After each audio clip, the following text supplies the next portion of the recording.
All right. Welcome to Parsha Hour. Good to be with you all. I'm reporting to you live from Tucson, Arizona, which is a very cool city. I've been doing some teaching out here. So today we are going to take a look at a figure that we don't often talk about, who features very, very, very prominently in this week's Parsha. But then he has a certain reputation, but we don't often talk about him. But the place that you may remember him most from, the place where he sort of infamously appears very prominently every year is in the Passover Seder.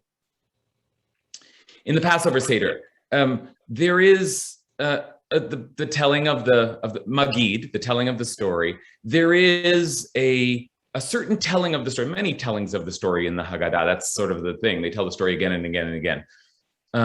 But one of the kind of classic opening beginnings to our story is based on a line in Deuteronomy. There's a line in Deuteronomy. Now, this isn't going to get too complicated, but one step back. In Deuteronomy, we're told to bring first fruits when we arrive at the temple.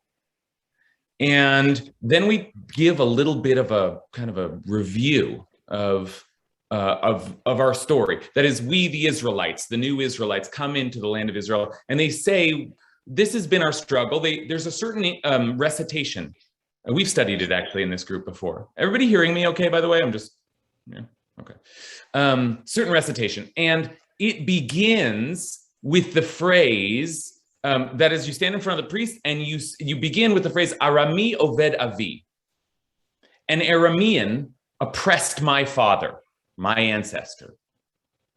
V'yerid Mitzrayim, and he went down to Egypt, V'yagar sham b'metei me'at, and they dwelt there in little number, V'yihi sham legoy gadol, atzum v'rav. And then they became there a great nation. Okay. So all that makes sense because, right, we went down to Egypt, we became a great nation, came out. But who's the Aramean? An Arami Oved Avi, some Aram. And there's actually, people start playing with the grammar there. Oh, no. The Aramean is actually, it's not an Aramean oppressed my father. It's a lost and oppressed Aramean was my father because Abraham was an Aramean originally. Oh, so that's who it is. That's one of the big opinions.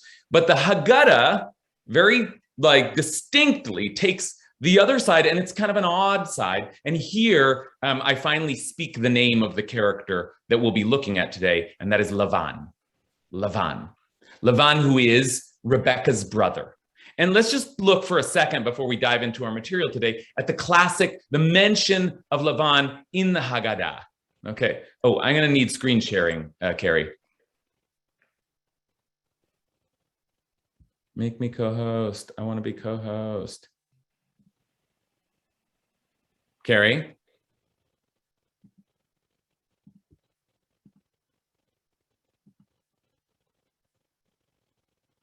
Carrie? Okay, I am not co-host. So, Carrie, so there? Sorry. Yeah. Had to run to the restroom. So sorry. I caught you at the wrong minute. Yeah. Thank you. Okay, so here we go. Tseh ulmad. It's a famous moment in the Haggadah. Tseh ulmad. Go out and learn. Ma bikesh Lavan Arami lasot liYaakov Avinu. Go out and learn what Lavan the Aramean sought to do to Yaakov, to Jacob our father. And Lavan is so bad. Wait, now. Again, it's going to be based in this verse, as it is stated, Deuteronomy, an Aramean was destroying my father and he went down to Egypt. Okay, it's going to be based on that verse, but it's like this presents Lavan as the Aramean, because Lavan is indeed an Aramean, and makes it so not only reads it as Lavan, but makes Lavan a more wicked character than Pharaoh himself. Pharaoh only decreed the death sentence on the males, but Lavan sought to uproot the whole people. Okay, that already, there's a lot that doesn't quite make sense there. Like the idea, we're going to now get into the story that has the story of Parshat Vayetze, that has Jacob in his uncle's house, in Lavan's house, and residing there for 2 decades. And then he leaves. And then eventually, much later, goes to Egypt. The two stories don't seem to be connected. And Lavan and Jacob, as we're going to see, have broigus the whole time. They're always like at odds. But the idea that Lavan tried to uproot the whole people, I mean, part of the deal is Lavan is mating his daughters, and I use that word pointedly. There's something very patriarchal, more than usual in this Parsha, mating his daughters with Jacob. So he sought to uproot the whole people? Okay, so that's the famous appearance of Lavan, and that is only to say that Lavan is Lavan the wicked. Lavan is, according to the Haggadah, the cause of all of our misery. And yet, other than that, we don't talk a lot about Lavan. If I ask someone, Lavan or Laban in the Bible, what do you think of him? A lot of people will be like, wait, who was that? It seems like a minor character. Okay, so we're going to try and figure out what the heck is Lavan doing in our Haggadah? What is Lavan doing so prominently in this Parsha? Jacob has conversation after conversation after conversation with Lavan. Jacob had maybe recorded one conversation with his own father, one conversation with his own mother, but 2. But Lavan, he's like, just like in constant interlock. Okay, so that's our topic for today. Let's say a blessing, just to bring some kedusha, some sanctity into this intellectual endeavor. Let's make it a spiritual endeavor as well. Baruch atah Adonai Eloheinu melech haolam asher kidshanu b'mitzvotav v'tzivanu la'asok b'divrei Torah. Okay, here is the source sheet for you today. If you want to have it on your own, and I will share it. Now, we're going to do mostly, there's a lot of Lavan material. There's no way we could cover it all. Much of the Parsha is Lavan material. We're going to do mostly a close reading of one scene, the scene that I think is the weirdest and most interesting conversation that Lavan has with Jacob, the first conversation that Lavan has with Jacob. But before that, I want to just remind us that we met Lavan briefly back in Parshat Chayei Sarah. Briefly. And that is because Abraham's servant went out to find a wife for Isaac, and finds Rebecca, and she's got all of the gifts and more than that he expected. She seems to have been tapped or touched by God. And then Rebecca, the young maiden, ran and told all of this to her mother's household. Okay, and now Ulerivka ach, and Rebecca had a brother. It's almost like you should know something here. Now he's going to go away, but in our parsha he comes back with a roar. But Ulerivka ach, ushmo Lavan. Rivka had a brother, and his name was Lavan. Vayaratz Lavan, and Lavan ran out to the man at the spring. Ran out. And when he saw the nose ring and the bands on his sister's arms, when he heard his sister Rebecca say, "Thus the man spoke to me," he went up to the man who was still standing beside the camels at the spring. "Come in, O blessed of the eternal," he said. "Why do you remain outside?" Very nice language, by the way. Baruch Adonai, blessed of God. Come in, O blessed one of God. Why do you remain outside when I have made ready the house and a place for the camels?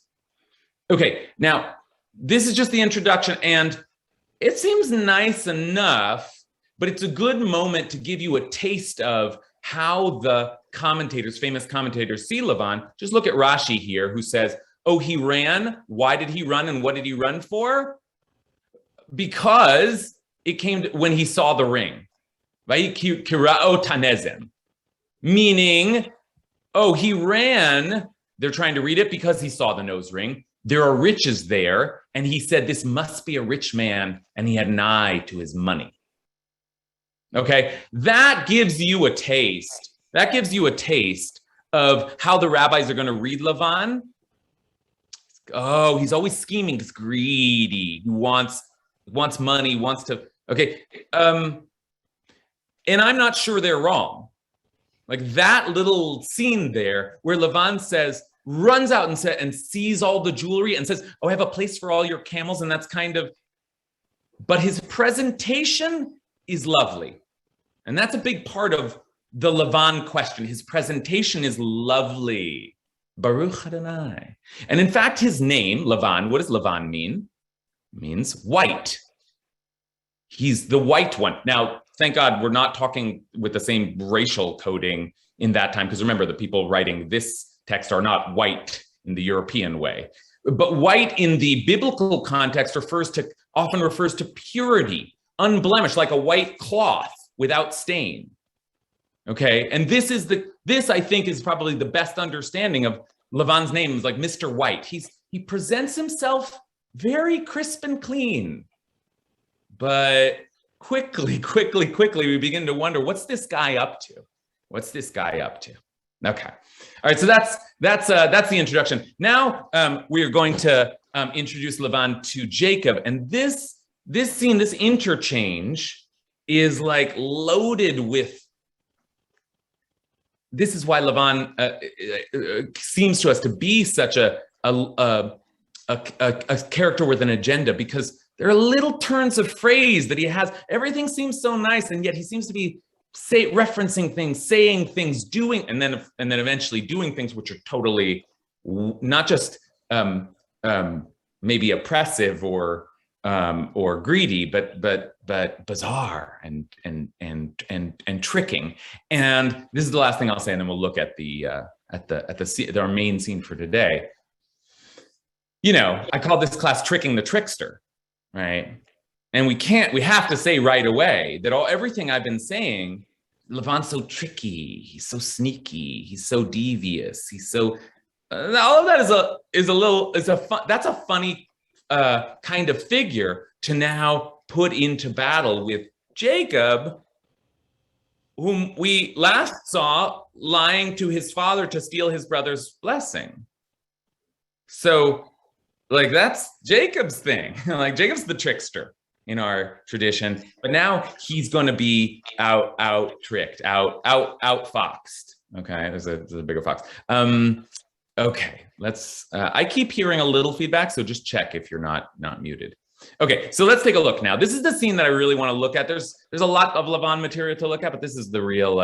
This is the juicy scene here. Okay, so first of all, I mean, there's the scene at the well where Jacob is rolling stones off the well, and he meets Rebecca, and he falls immediately in love with Rebecca. He kisses Rebecca and then starts to cry. I mean, the whole thing is weird, but I've cut it off at that point because that's where we're at. But it's just that in itself is so bizarre and alluring that would command all of our attention. But I want to bring us to Lavan.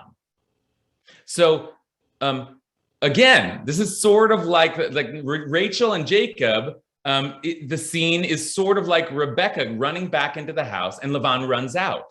So listen, look at this echo here, this very deliberate echo. Upon hearing the news of his sister's son, Jacob, ben Achoto, vayaratz likrato. He ran out to greet him. Look at Lavan run. Run, Lavan, run.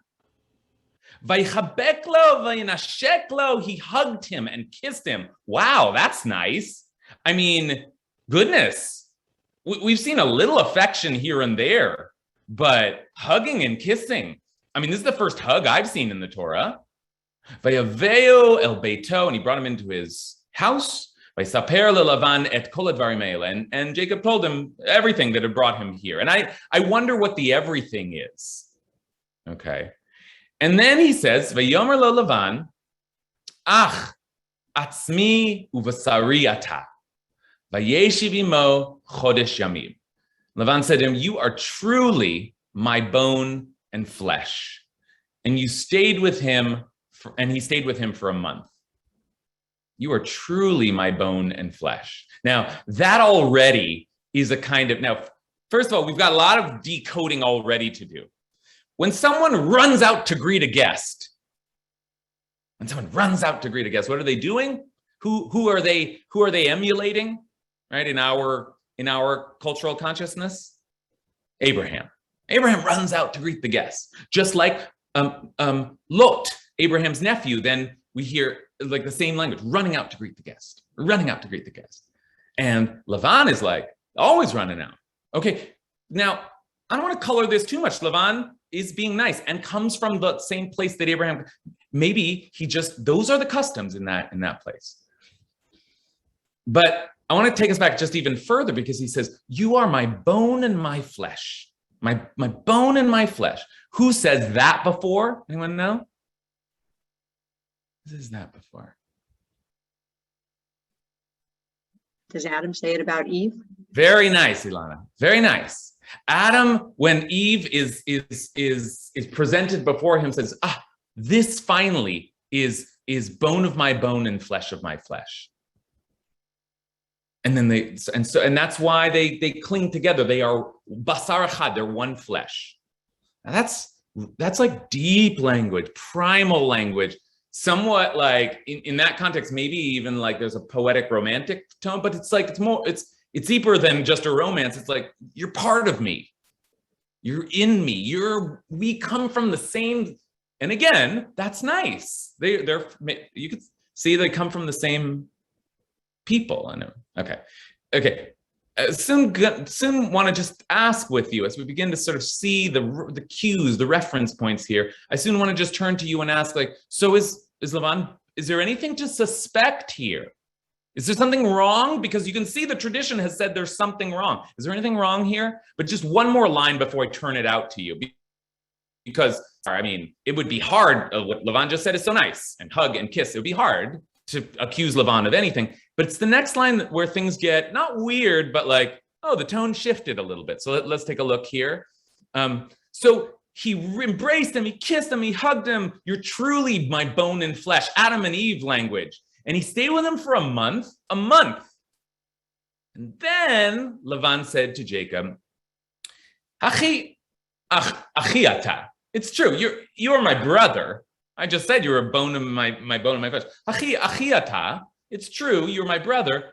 V'yavdatani chinam. But should you really be working for me for nothing?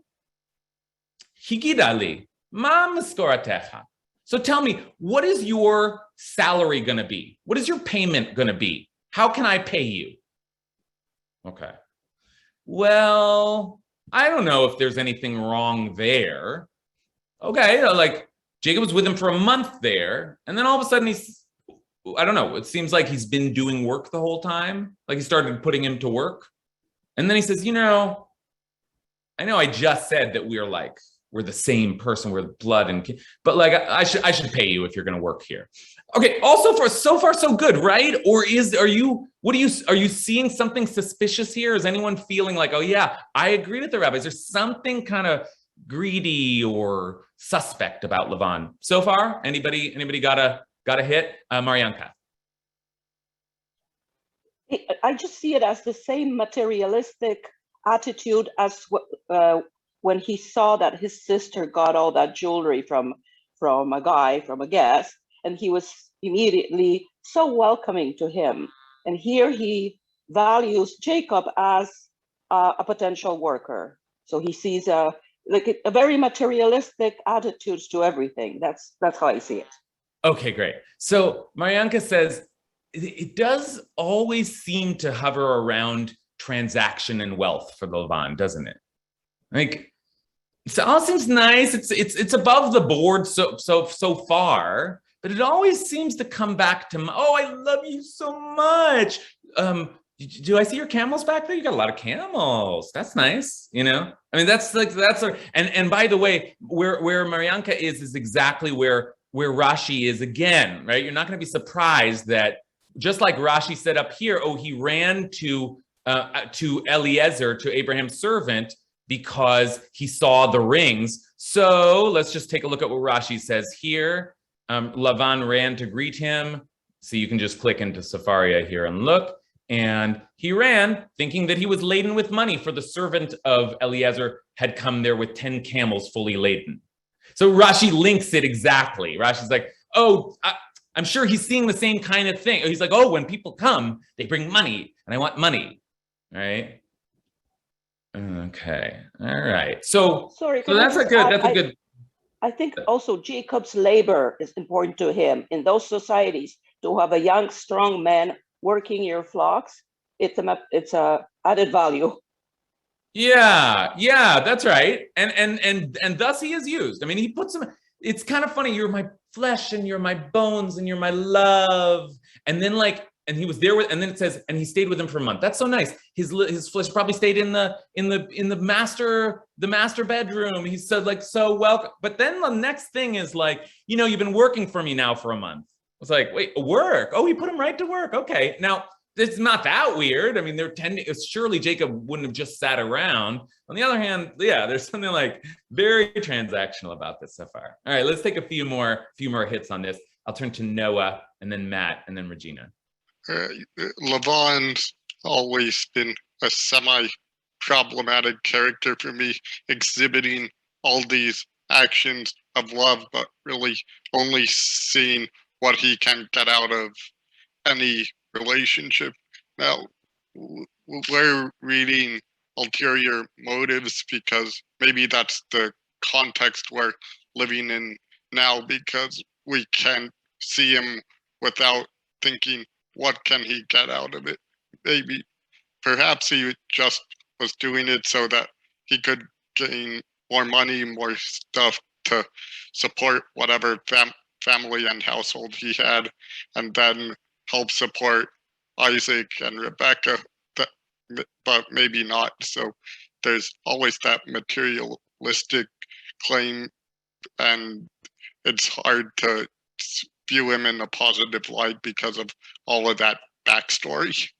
Yeah, and part of what I'm hearing Noah describe is the way that there are kind of two levels to this Jacob and Lavan relationship kind of going on all through the Parsha at once. And one is just sort of, it's like, when you have a really tense relationship with someone at work, say, and, you have to conduct yourself according to the protocols of work, or it could be in your family as well. But there's this unspoken tension. And it does seem to be, as we move through, a lot of what Lavan and Jacob are doing, perfectly reasonable. Jacob is making his way in the world. He's marrying into a family that was the point of sending him out there, is to find a wife. And he's earning his living and eventually gets sent off. He does grow wealthy. I mean, there's nothing really wrong. And yet there's a tension underneath. And part of the tension is because along the way, certain weird things are starting to happen, as we'll soon see. Matt.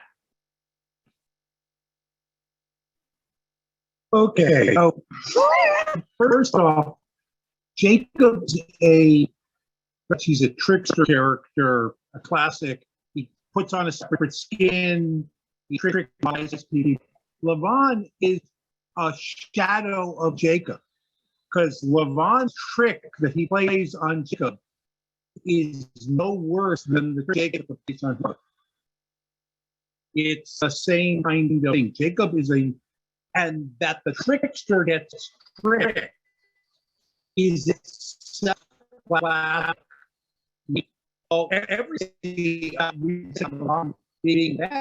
other people having trouble hearing Matt? Matt, we're having trouble hearing you now, but got the gist of what I think we totally got what you were saying. This idea Matt is putting so well, that Lavan is essentially a foil for Jacob. It's a kind of a Jacob and shadow Jacob, who will be shadow boxing, right?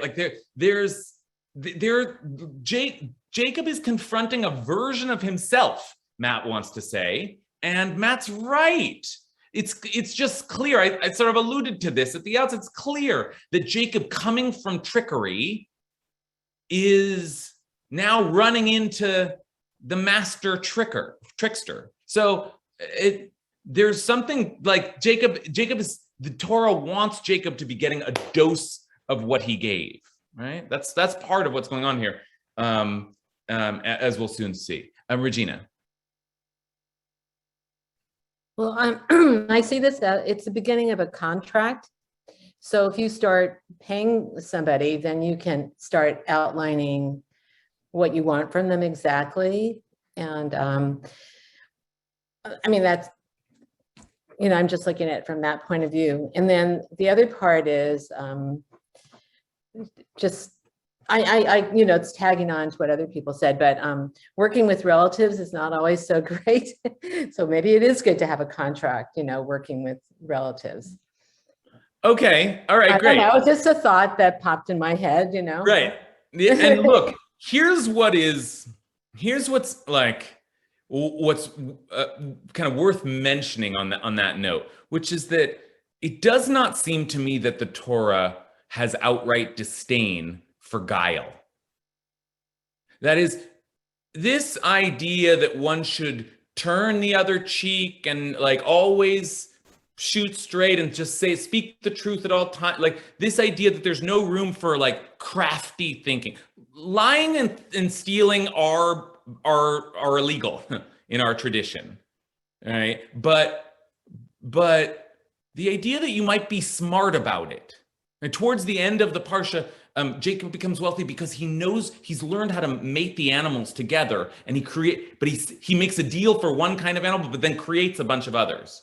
Now, according to the rules of the marketplace, if you're a good capitalist, he played by the rules. And the same anxiety some of us have about capitalism is the anxiety we could have about that ethic, but it's an ethic that I think it isn't just dismissed outright.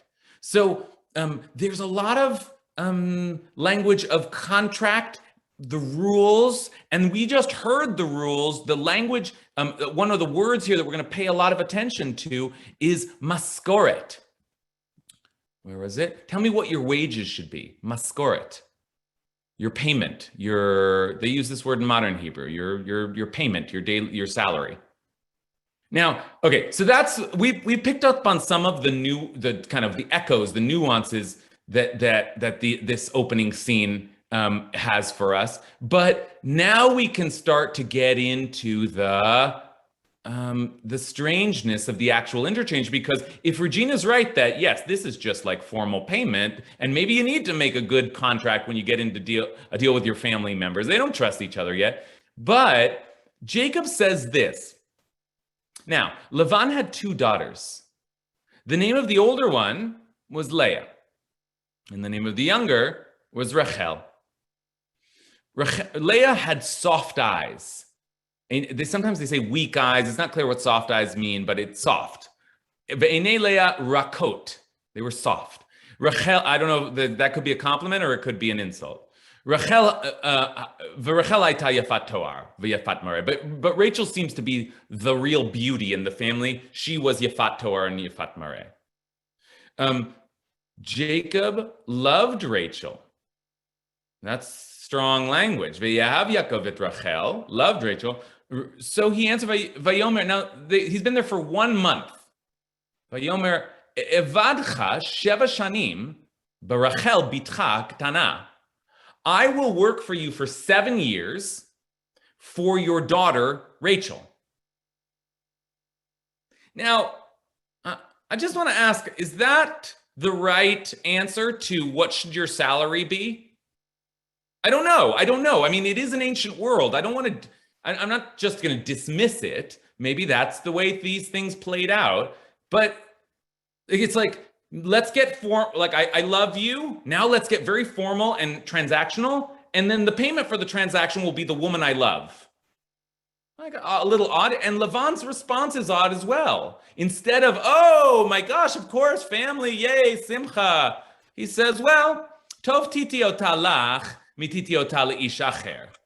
Okay, it's better that I give her to you than I should give her to some other man, some outsider.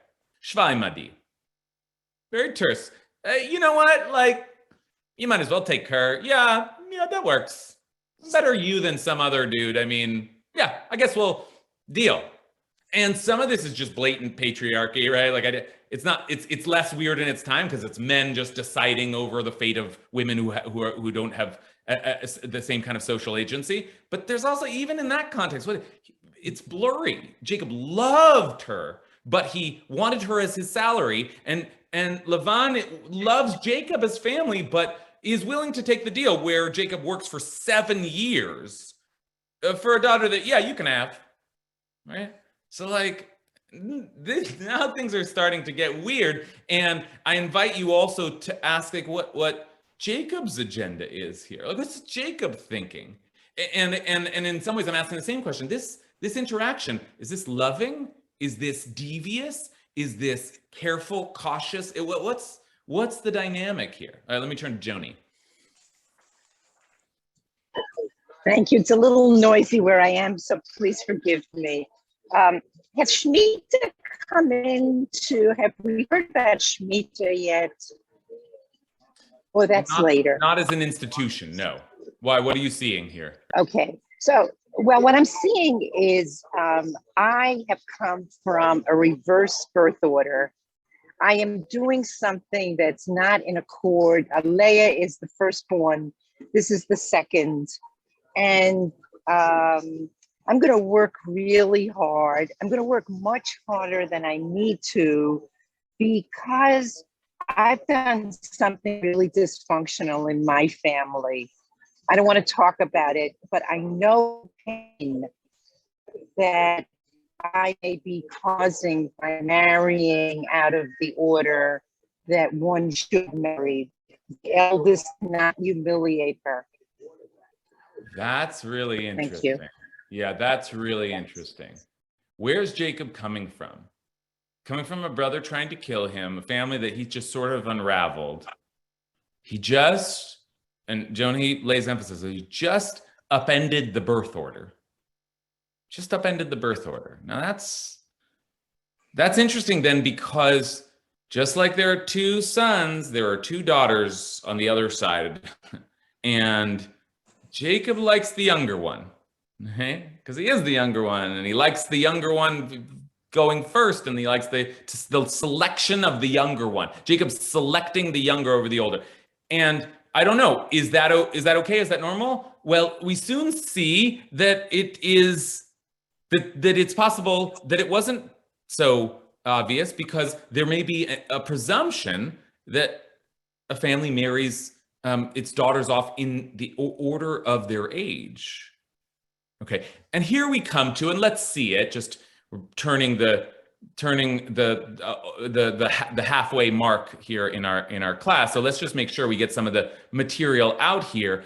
Here is where so now they're transacting, and they're transacting over women that they both love and are treating as chattel. Like both those things are appearing in the conversation, and then this remarkable thing happens. So Jacob served 7 whole years for Rachel, but they seem to him, here's more romantic language, but it seemed like nothing to him because he loved her. He just loved her. Oh, it's like very romantic. I've used these verses at weddings. Like, look at Jacob's love for Rachel. And then Jacob said to Lavan, give me my wife, or bring me my wife, Havat ishti, ki mal'u yamai, because I fulfilled my term, transactional language, va'avo aleha, and I will come to her, I will cohabit with her. Okay. And then Lavan gathered all the people of the place and made a feast, a mishteh. That's really kind of, I always say, a feast, it's not just a feast, it's like a drinking feast. Okay. And when evening came, and now things kind of go off the rails. He took Leah, his daughter, he brought her to Jacob, and Jacob cohabited with her. Now, whoa, what just happened? Right? Like, what's Lavan doing? How did Jacob end up doing it? Is there confusion? What's going on? But somehow he switched the daughters last minute. We do a bedekin now at a wedding and kind of an unveiling precisely because of this story, because of some idea that you could end up, like Middle Eastern woman often heavily veiled, and you could end up marrying the wrong woman. But this time it's on purpose. Lavan does it to Jacob. And Lavan had given his maidservant Zilpah to his daughter Leah as her maid, thus formalizing she's married now. She has a maidservant. And this is a great line. Vayhi baboker, vahinehi Leah. He woke up in the morning and whoa, that's Leah. Like there's something almost comic about this moment, except that it's also tragic. Leah's just, whoa, that's Leah. So he said to Lavan, Mazot asitali, what have you done to me? Halo barachel avadatimach. I worked for Rachel. And then this last phrase here has got to echo with us. Valama rimitani. Why have you deceived me? Lama rimitani. When's the last time we heard that language of deception? Esau says Isaac says that his son, that Jacob came upon him b'mirma, with deception. All right, so that's like exactly where Matt was going. There's the echo just in full display. Just like you, just like you're gonna get, just like you're gonna. Okay, but okay, now we have to stop and just really process because something crazy just happened. All right, now Lavan came in and switched it up after 7 years, and I mean everybody in this scene is suffering, except I guess for Lavan. Lavan's kind of the mastermind, but Jacob wakes up with a woman he didn't expect to. Poor Leah, and there are all these midrashim of Leah just humiliated in this process. Oh, cool, yeah, now I'm married, great, that all worked out.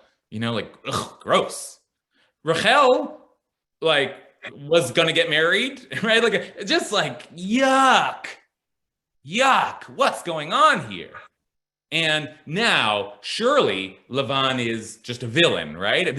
Have we now arrived to Lavan is a villain? And can we just say it that simply? I mean, it's, to a certain extent, yes, right? Okay, I think I saw Elizabeth with a hand up earlier. Is it Elizabeth? Are you, yeah. Yeah, well, I was just going to say that maybe Jacob said 7 years with the hope that Leah was going to get married in those 7 years and she was going to get out of the way. That's why he kind of extended the time that really needed to happen.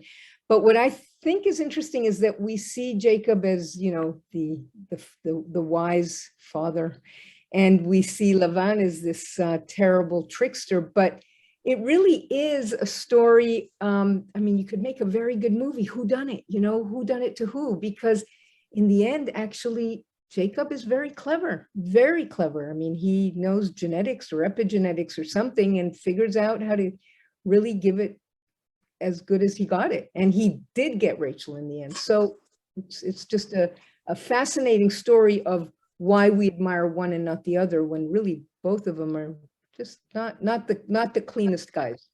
Yeah, I mean, it has to be said, just that we have to just take Elizabeth is kind of is pausing us and just really reminding us of something central here, saying, just remember, Jacob is not he's a complicated guy. This is like, there's nothing about Jacob that is like, and yet Jacob is our father, Jacob.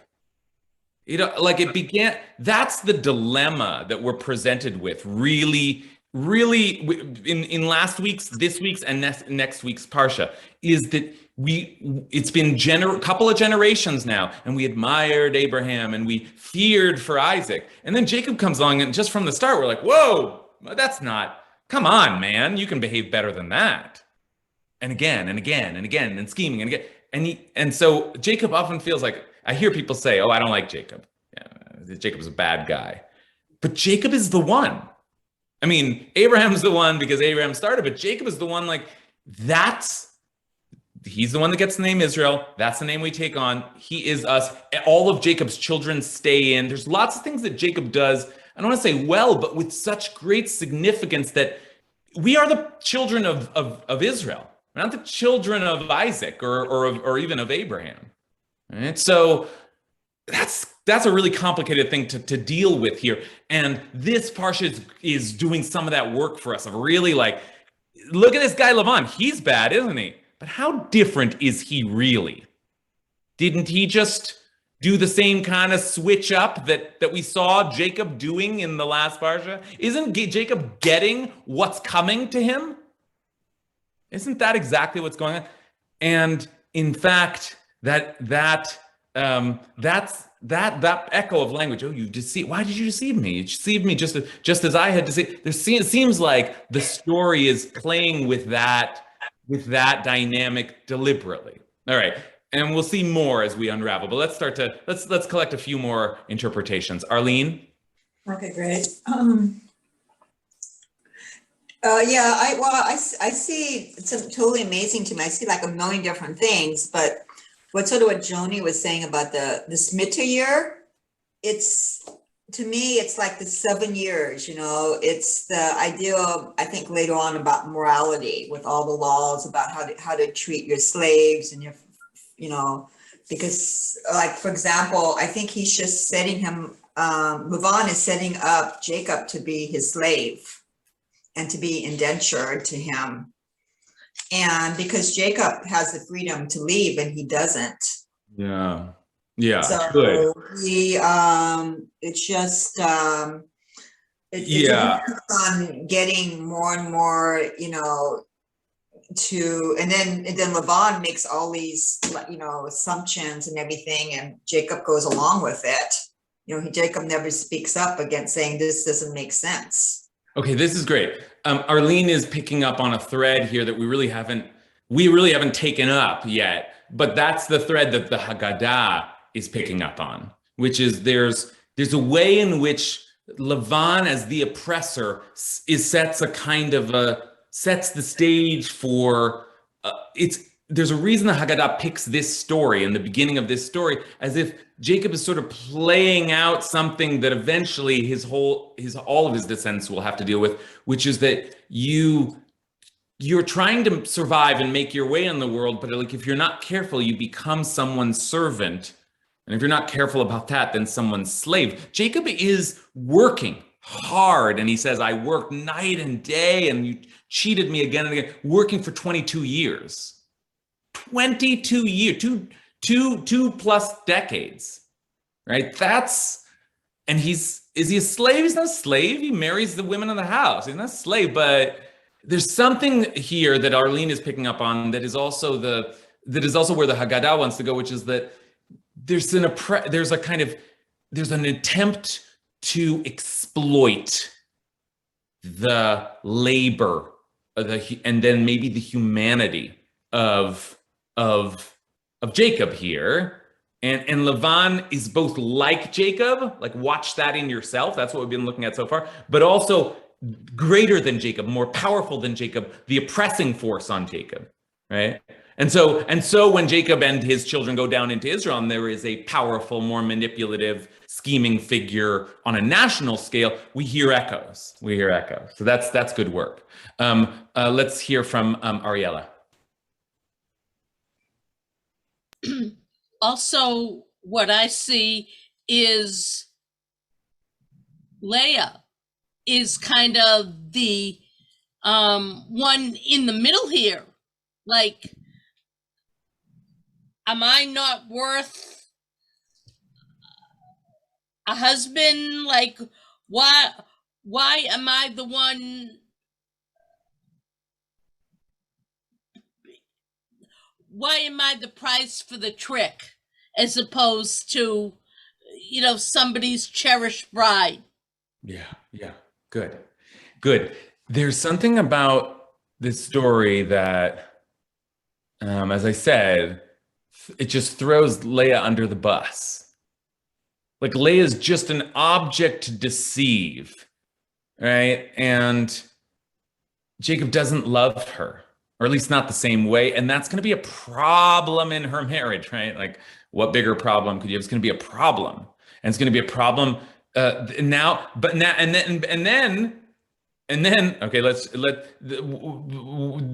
when Jacob marries Rachel, it becomes then now she has problems with her sister, right? And what is it? You can only imagine her relationship with her father.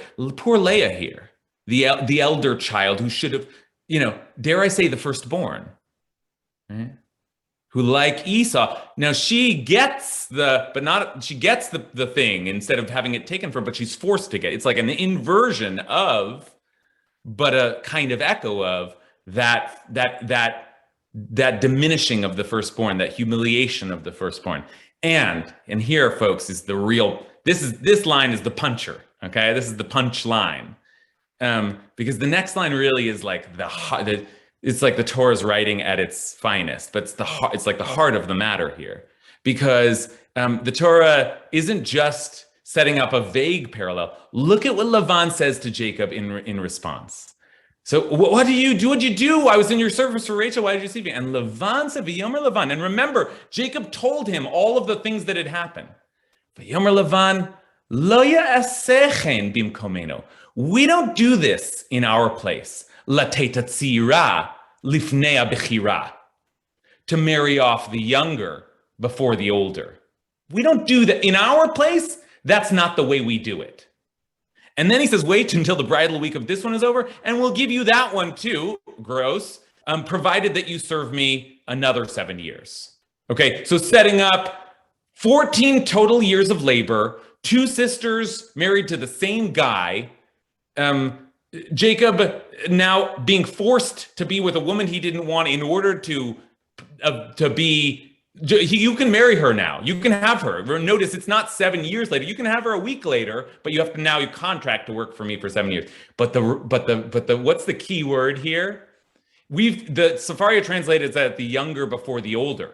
But the key word here, let's go back down. Keyword here is atzira lifnei bechira, which does mean older, but it also means firstborn. Firstborn.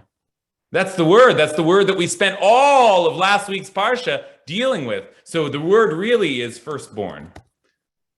And so Lavan is saying, we don't do that in our place. I don't know what you do back in your place, but that's not the way we do it here.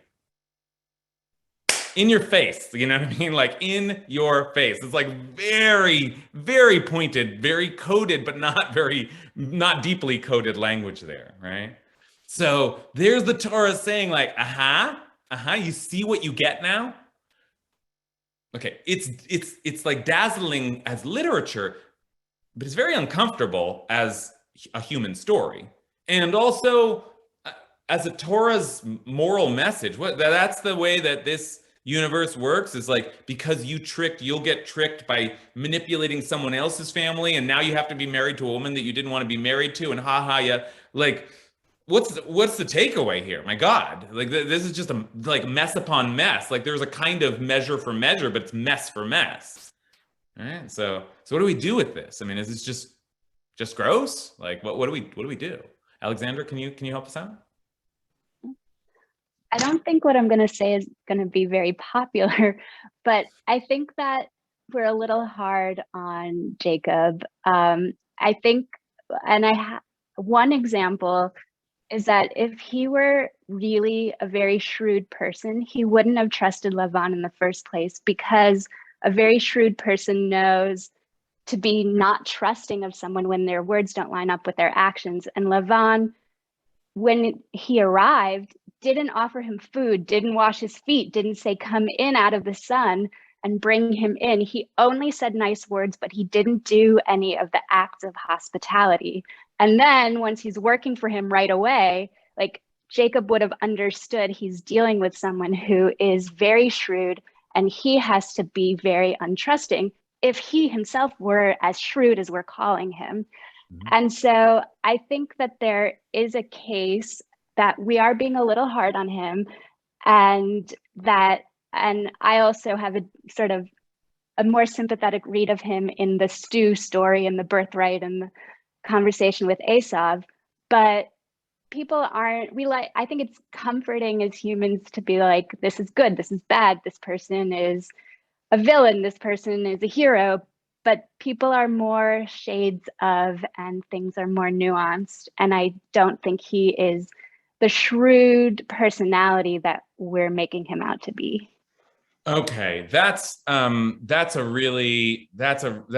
thank you for that opening to consider this story in a different way, to consider Jacob as a real victim here, and Lavan indeed as a kind of, like also a complicated figure. Maybe he's not entirely good or bad either, but there's a kind of, we can sympathize with Jacob here. And that's certainly the way that Jacob sees the story. I mean, Jacob is really outraged at the way he is treated. Then from then on, and this is a good opportunity to just point out, we're not going to read through this, but just look at the way that Jacob continues to refer back to his dissatisfaction with Lavan. And it always comes back to a key word, which is that word for salary, maskoret. Like later, then we get into the workings of Jacob's family life and Jacob's work, and Lavan sort of disappears. But while we get that window into Jacob's household, and then the sort of time comes to go, and we read that Jacob says that Lavan's not acting like he was in the past, and Lavan's sons who are saying bad things about him, and so he takes Rachel and Leah out to the field, and he says, "I think we got to get out of here." And he says, "As you know, I've served your father with all my might, but your father has cheated me, changing my wages, maskorati." There's that same word again and again. But God would not let him do me harm. And then later, when they actually come into confrontation, once again, Jacob says to, here again, of the 20 years that I spent in your household, I served you 14 years for your 2 daughters and 6 years for your flocks. And you changed my wages time and time again. So, like, Jacob is experiencing this as a totally, chaotic, oppressive. Like, you always have to watch your back. For 22 years, he had to watch his back because this guy is a maniac. This guy is like, he'll push his older daughter into your bridal room. I mean, what kind of sicko? What kind of sicko? And I must say, on that note, I want to add one more kind of connection or echo to our conversation, as I call Lavan a sicko, because it really is kind of, I mean, the Torah will later say you're not supposed to be married to 2 siblings, right? Which is pretty reasonable. What kind of sicko does this? There's one other echo here that we haven't yet considered, which is, where else in the story we heard about an older daughter and a younger daughter and a kind of tricking, nighttime, perhaps drunken seduction of a guy who didn't know, right? Where? See some of you nodding? The Lot story. Lot story. The Lot story, right? Where his daughters in that case get him drunk and sleep with him. And it's the same language, the older daughter and the younger daughter, right? So there's like something about all of this that is perverse in the most basic sense. Like there's some bad family dynamic here. And meanwhile, they're papering it all over, Jacob and Lavan, with the language of transaction. What about my salary? Your salary. I paid you. You paid me. It's all this sort of capitalist, male transactional language. But underneath, like, people are being wounded and manipulated and humiliated and kept in and trapped. Okay, so that's the pot that is brewing before us. All right, let's see if we can hear a few more comments before we close. Leah. Okay. I pored over this as a child, looking for the fairy tale ending that would make true love between Leah and Jacob, and I never did find it. So I think it's part of the story is essentially about marriage, and Rachel and Jacob have Jacob towards Rachel has a fairy tale romance kind of thing going. Rachel's very involved in having children, but that doesn't prevent Jacob from having what I will call a night world with Leah. Is it 8 sons? Is it 6 sons that they have together? Okay, 6.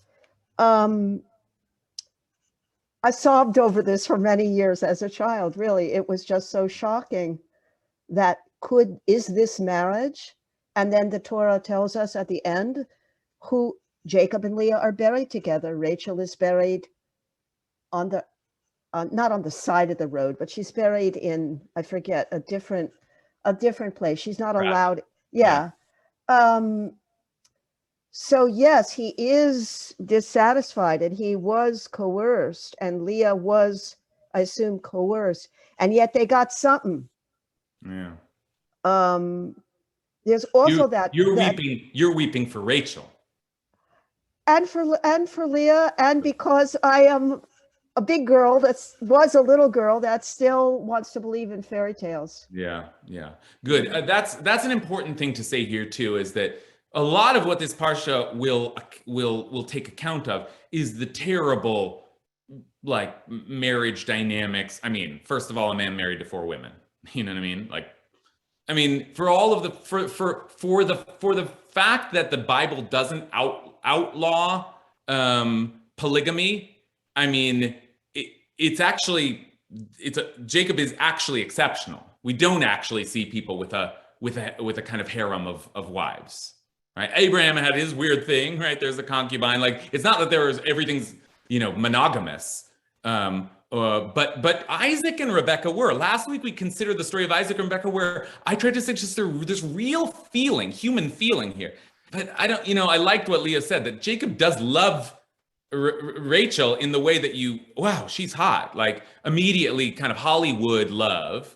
But like their actual relationship is hard, and he's not kind to her, and he has the nightlife with Leah, and he has a nightlife with Rachel, and things get uglier and uglier and uglier in this family. I mean, it's just like that part of the whole family structure is terribly fraught with all of the dysfunction you would expect if you married 2 sisters, for God's sake, I mean, yeah. So that's and Jacob is complicit here. We're having a kind of like what's the Bechdel test, It's like we're talking about Jacob and Lavan, Jacob and Lavan, Jacob and Lavan, Jacob and Lavan, all these men just negotiating women. Rachel and Leah are just sort of like the real prisoners here, Okay. That takes us to time, so I think we better end here. But I want to just say that the Parsha itself ends in a very strange place, where Lavan kind of runs to catch up with Jacob as Jacob is fleeing.